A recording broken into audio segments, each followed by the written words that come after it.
얼마 전에 그 뉴스를 통해서 이런 글을 읽었습니다. 통일이 되면, 한국과 북한이 통일이 되면 북한 주민이 통일 후에 누릴 수 있는 것, 정치적으로, 경제적으로, 사회, 문화적 이런 이익이 분단 상태로 있을 때보다 비교해 볼 때 평균 12배 이상일 것이라는 그런 조사 결과가 나왔다고 합니다. 그 통일연구원이 우리 한국에서 대학교를 다니고 있는 그 탈북 대학생들을 상대로 설문조사를 했다고 합니다.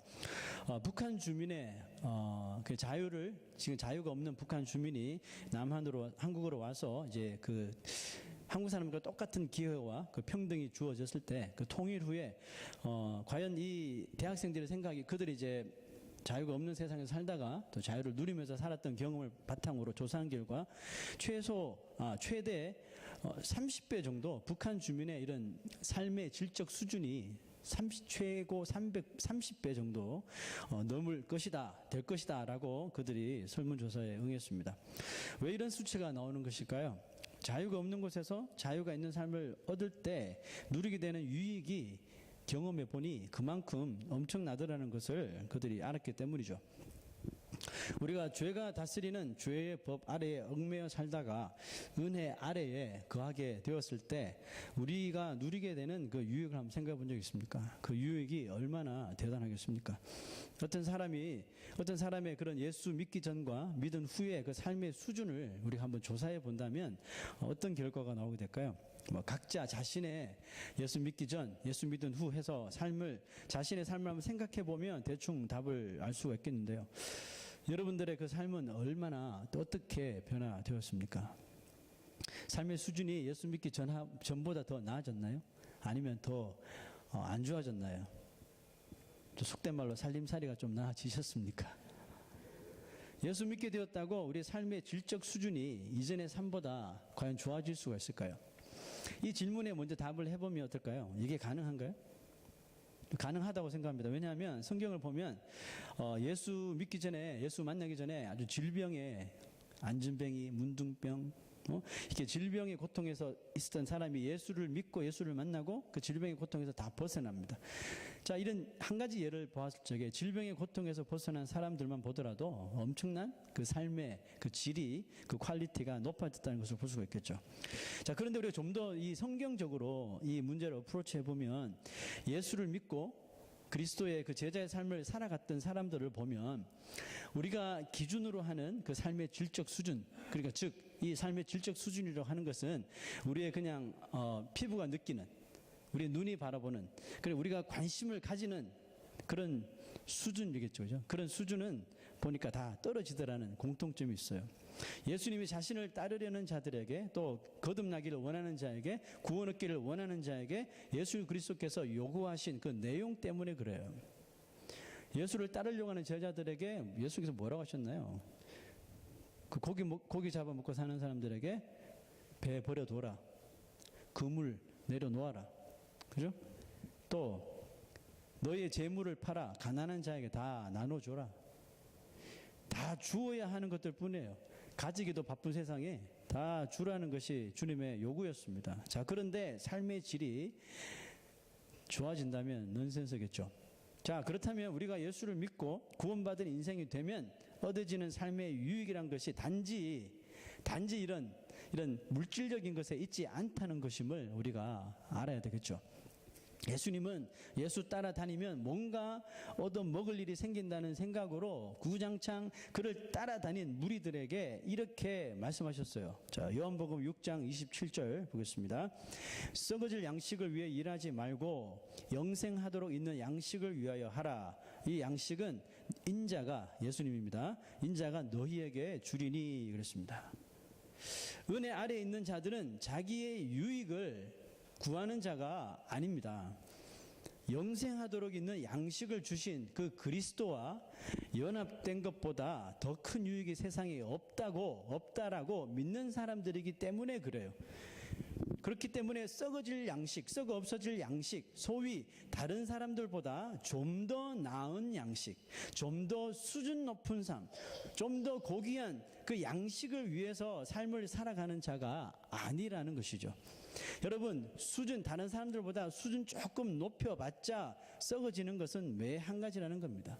그 썩어지는 것은 변화되지 않습니다. 그래봤자 썩어질 것들이라고요. 그러므로 우리는 영생하도록 있는 양식, 그죠? 영생하도록 있는 것들을 위하여 살아가는 것입니다. 이 양식이 뭐라 그랬습니까? 이 양식은 그리스도가 우리에게 주시는 것인데, 이 양식이 뭐예요? 바로 예수 그리스도 자신이라는 겁니다. 요한복음 6장 35절 봅시다. 나는 생명의 떡이니 그랬죠. 그죠? I'm the bread of life. 생명을 주는 양식이라고 그랬어요. 생명의 떡이니 내게 오는 자는 결코 줄이지 아니할 터이요. 여기서 말하는 그 떡, 여기서 말하는 배고픔을 채우는 것이 우리가 늘상 접하는 것이 아니라는 것을 아시죠? 이 진리의 말씀을 믿었던 바울도 이렇게 고백했습니다. 갈라디아서 2장 20절. 그런즉 이제 내가 사는 것이 아니요 썩어지는 양식만을 추구하던 물질만을 따라다니는 그런 삶이 아니요 그런 내가 아니요 이제 내 안에 계신 내가 예수 그리스도를 생명 양식인 예수 그리스도를 먹음으로 내 안에 계신 그리스도께서 사신 것이라라고 고백했습니다. 우리가 역사적으로 볼 때 인간은 자신의 인생의 주인이 바로 자기 자신이라고 믿는 경향이 많았죠. 그래서 자기 자신의 삶을 주도해 나가서 자신이 원하는 대로 만들어 간다고 믿고 살았고, 또 지금도 많은 사람들이 그렇게 믿고 살아가고 있습니다. 믿는 사람이나 믿지 않는 사람들조차도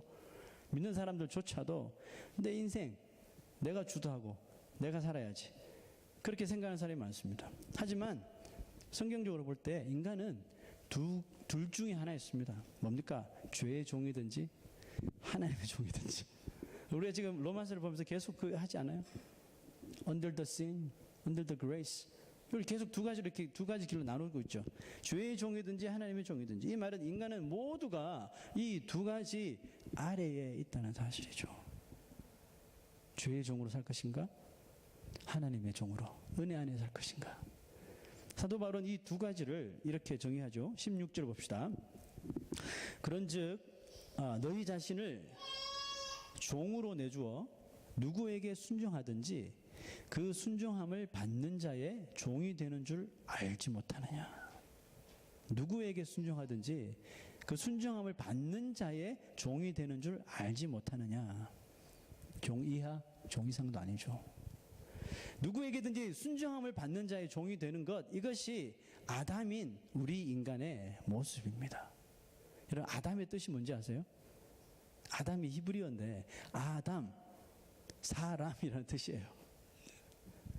여러분, 이것이 아담인 우리 인간의 모습이에요. 평생을 하나님을 알지도 또 알려고도 하지 않고 하나님을 알지 않고 살아가는 자가 하는 것은 아무리 그 사람이 선하게 살아도 그것은 결국은 죄 아래 가는 거거든요. 그러므로 죄만 짓고 살다가 영원한 사망으로 끝나는 아담이 있는 반면에 평생을 하나님을 모르고 살았지만 결국 은혜에 눈을 뜨게 되어서 남은 인생을 이제 나의 썩을 양식을 위한 것이 아니라 영원한 하나님의 양식, 하나님의 나라, 예수 그리스도의 일을 위하여 헌신하는 아담이 될 수 있다는 것입니다.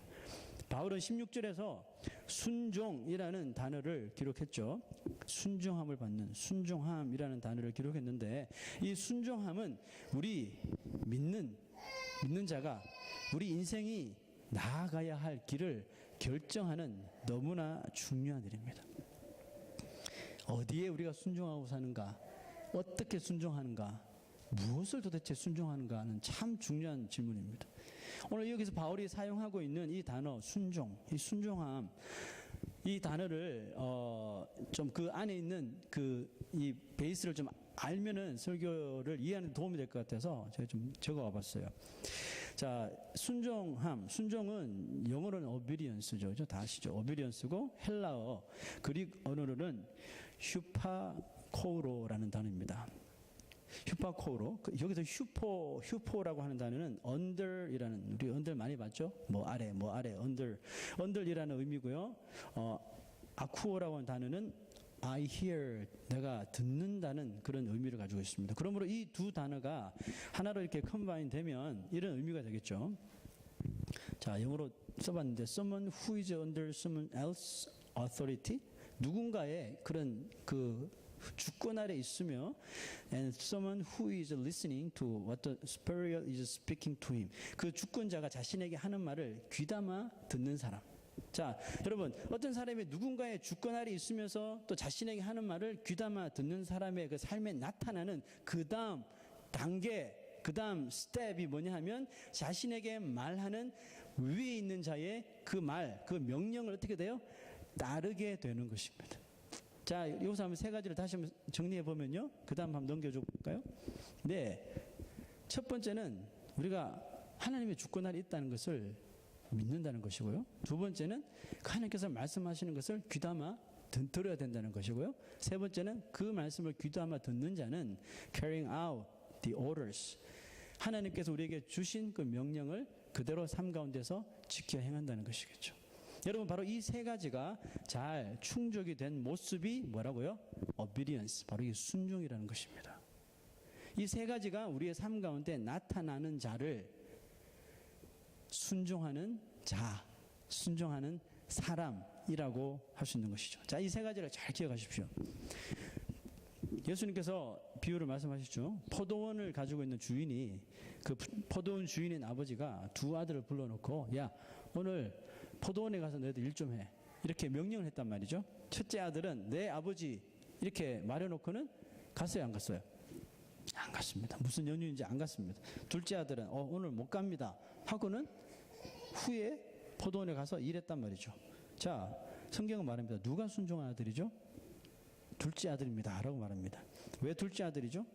자, 아까 보여드렸던 그 순종이라는 이 세 가지, 이 위에 세 가지에 의거하여 보니 둘째 아들이 순종한 것이 맞더라고요. 그는 아버지라고 하는 아버지의 그 주권 아래 살았습니다.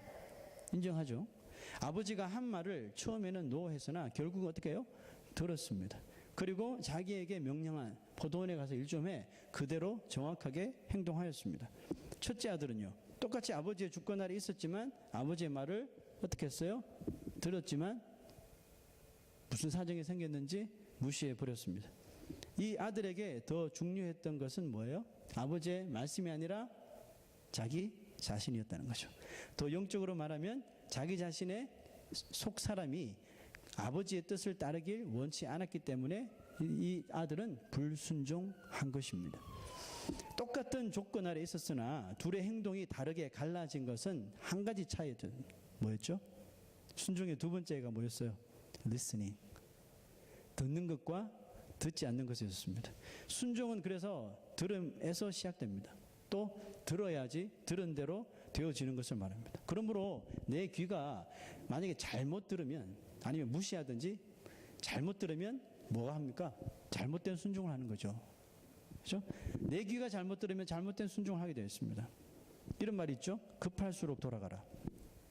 급할수록 돌아가라는 말이 있습니다. 만약에 이 말을 듣고 누군가가 진짜 급한 일이 생기자 이 말씀이 생각나서 일부러 돌아가야지 하고 이렇게 가면 되는데, 일부러 돌아가야지 그 말대로 돌아간 사람이 있다고 합시다. 자, 이 사람은 논리적인 사람일까요? 아니죠. 이 사람은 급할수록 돌아가라는 말의 그 진의를 알지 못하고 문자대로 따른 사람이죠. 문자대로 따랐으므로 급한데 돌아갔으니 일이 잘 됐을까 못했을까요? 일을 망친 거죠. 네, 모순에 빠진 사람입니다. 여러분, 급할수록 돌아가라는 말씀은 파라독스죠. 역설적인 표현입니다. 급할수록 돌아가나 논리적으로 풀면 말이 안 되는 거예요. 그죠? 급하게 행동하면 급한 일이 생길 때 행동까지 급하게 하게 되면 실수를 하게 되니까 급할수록 좀 여유를 가지라는 의미잖아요. 이걸 역설적으로 풀어서 말한 건데 그것을 논리적으로 따르면 그 사람은 모순에 빠지는 것이죠. 한 가지 더 예를 들어볼까요?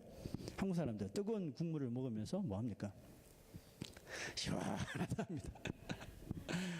참 말이 됩니까? 뜨거운 국을 확 마시면 뜨거워 이렇게 이제 정상이잖아요. 그런데 왜 그런 표현을 하는 겁니까? 이것도 역설적인 표현이죠. 국은 뜨거워요. 국은 뜨겁지만 뜨거운 것이 내 몸에 들어가서 허기진 배를 풀어주니 이게 느낌이 뜨거운 게 아니라 시원하다는 느낌이죠. 술 드신 분들은 그 다음날 뭐 해장국을 드신다면서요. 난 술을 안 먹고 해장국을 먹어봐서 그 미닝을 잘 모르는데, 네, 시원하대요. 풀어준다는 거예요. 시원한 느낌을 받기 때문에 뜨거운 걸 먹는데도 불구하고 시원하다고 하는 것이죠. 얼마 전에 저희 둘째 딸이 아침에 이제 거기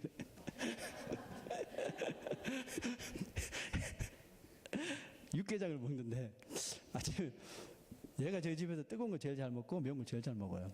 그래서 짜장면 집에 가면 짬뽕만 먹고 얘가 육개장을 밥도 없이 그냥 한 사발을 확 마시더니 시원하다. 아침에 시원하다. 제 옆에서 그렇게 혼자 이야기하는 거예요. 그래서 얘가 뭐 나를 따라하는 건가? 그렇게 물어봤죠. 왜 뜨거운 걸 먹는데 시원해? 그랬더니 그거 시원하대. 그 느낌을 안다는 거죠. 그러니까 얘가 뜨거운 걸 먹길 좋아하고 매운 걸 먹기 좋아하는 거예요.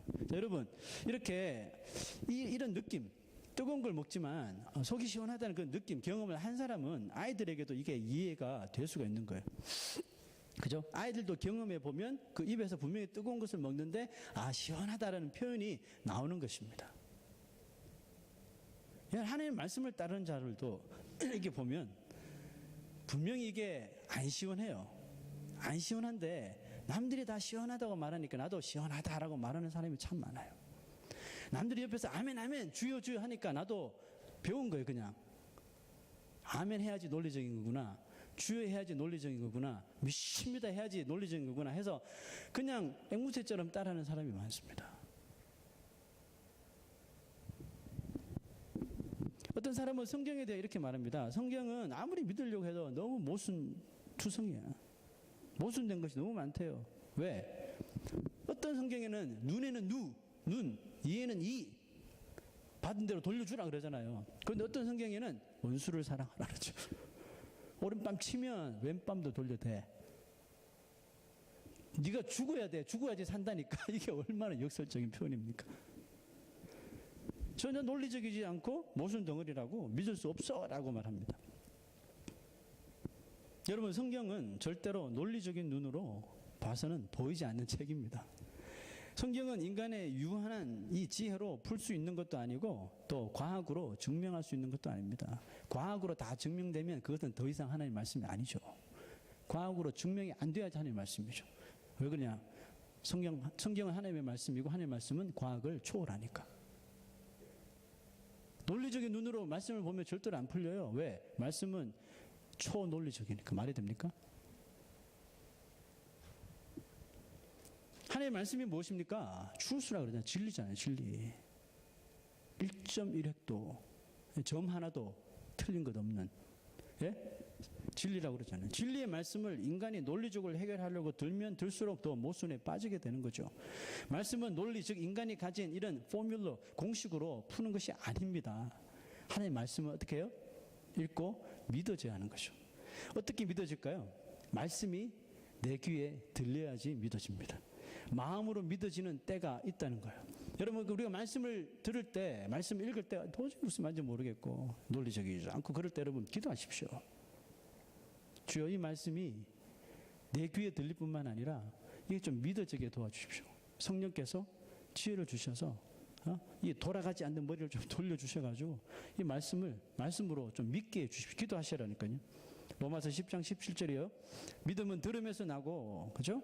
믿음은 들려야 됩니다. 들음에서 나고, 들음은 그리스도의 말씀으로밖에 안 됩니다.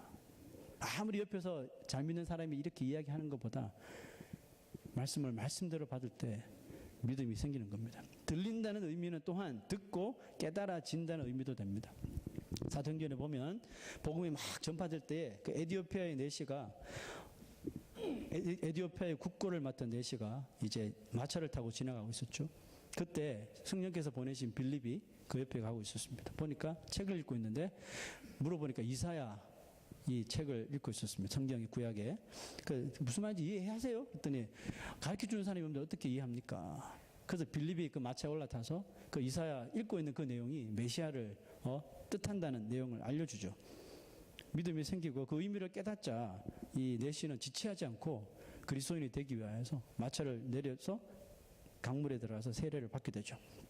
자, 둘째 아들 이야기 다시 가봅시다.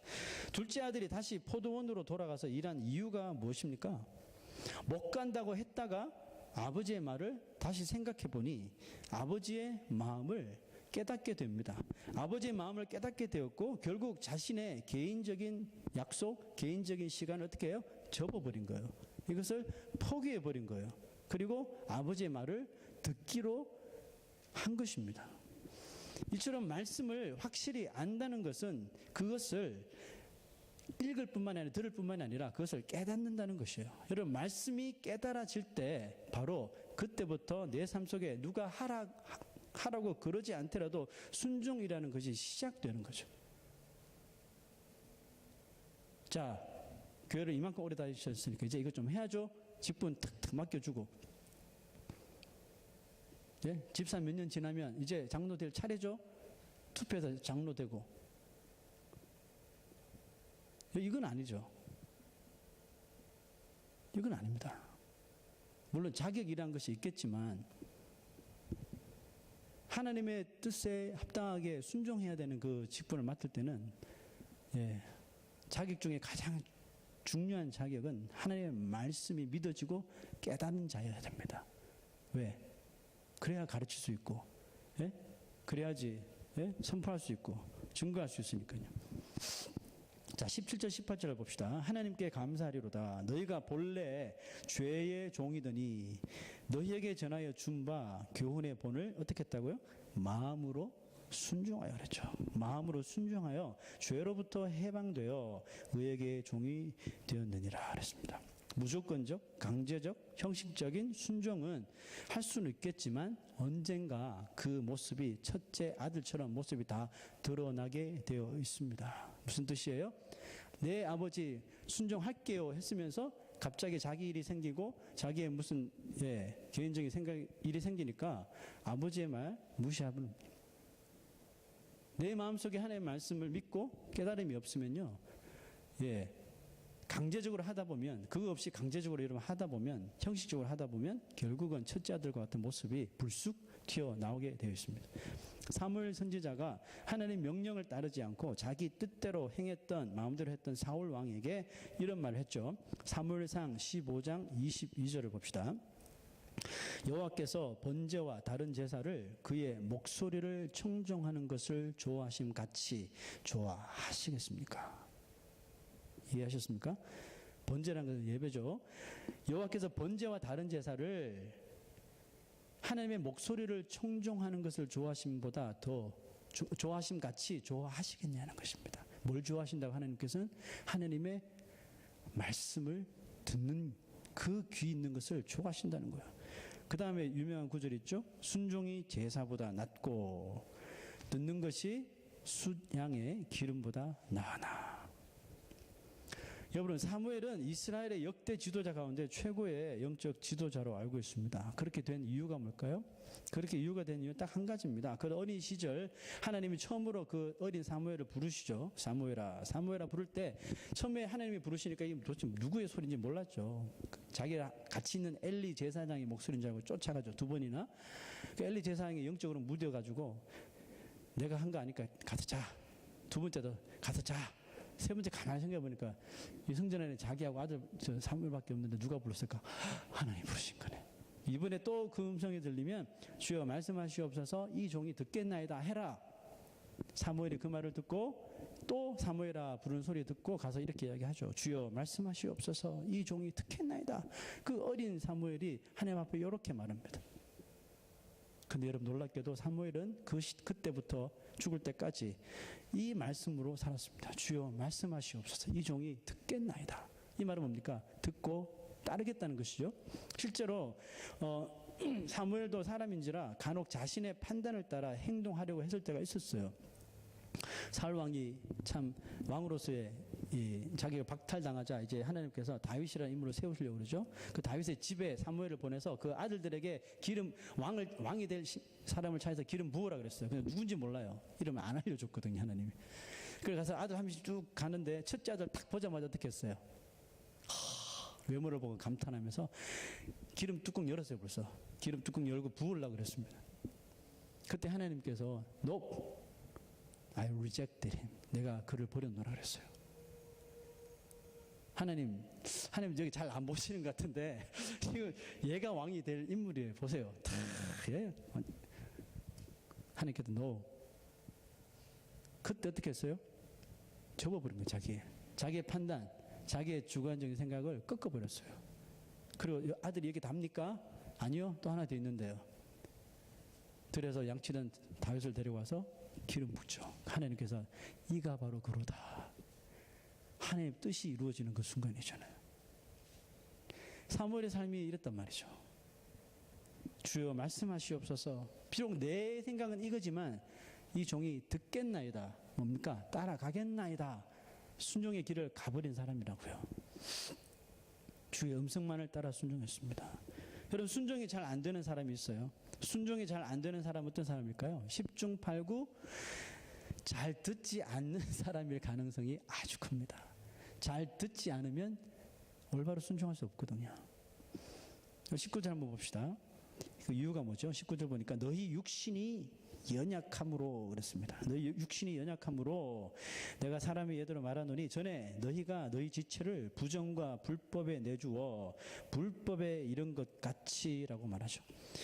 여러분, 우리는 연약한 존재입니다. 그래서 우리는 쉽게 우리의 육체를 이런 불법의 부정에 막 내맡길 수가 있습니다. 사무엘도 그럴 뻔했잖아요. 그죠?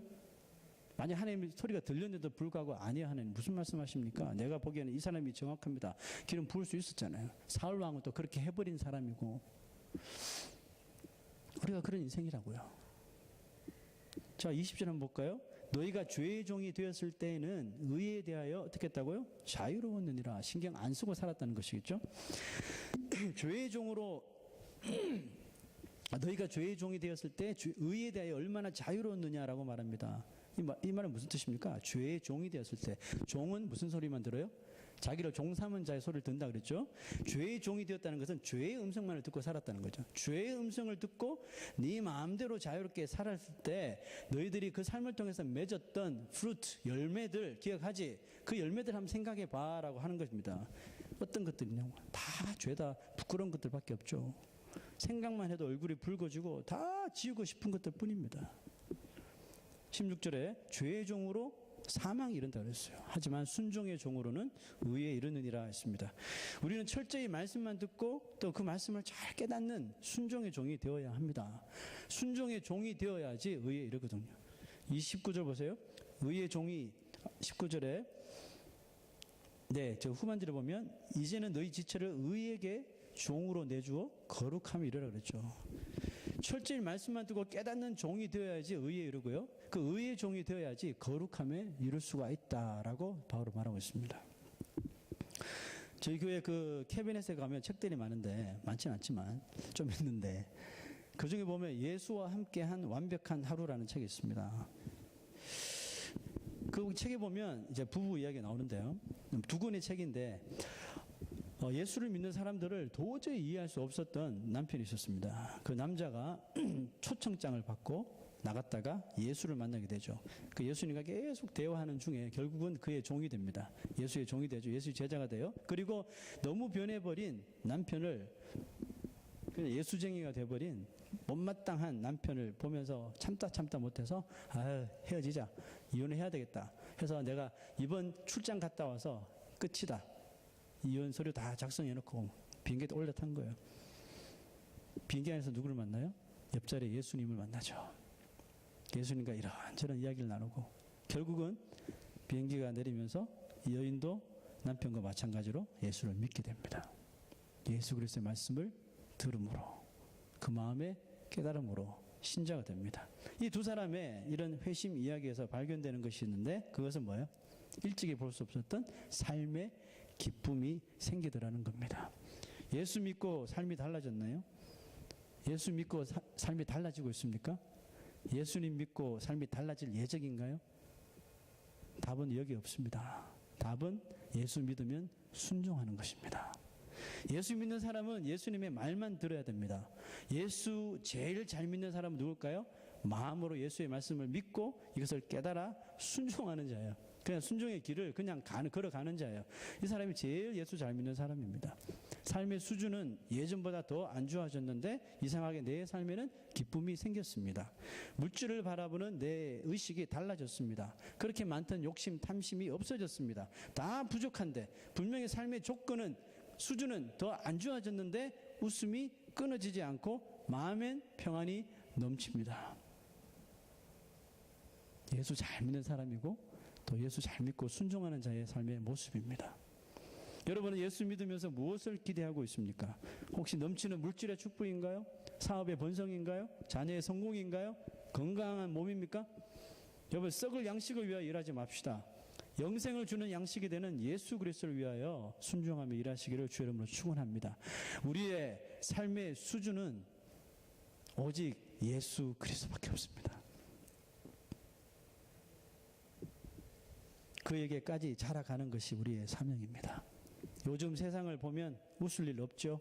참 웃을 일 없습니다. 저희 조국을 봐도 그렇고 미국 땅을 봐도 그렇고 세상을 보면 웃을 일 없지만 예수 그리스도를 바라보면 그 가운데서도 그 와중에서도 내 내면에서 이 기쁨이 솟아나야 하는 것입니다. 그 기쁨으로 순종하는 사람, 그 사람이 참으로 귀한 하나님의 자녀입니다.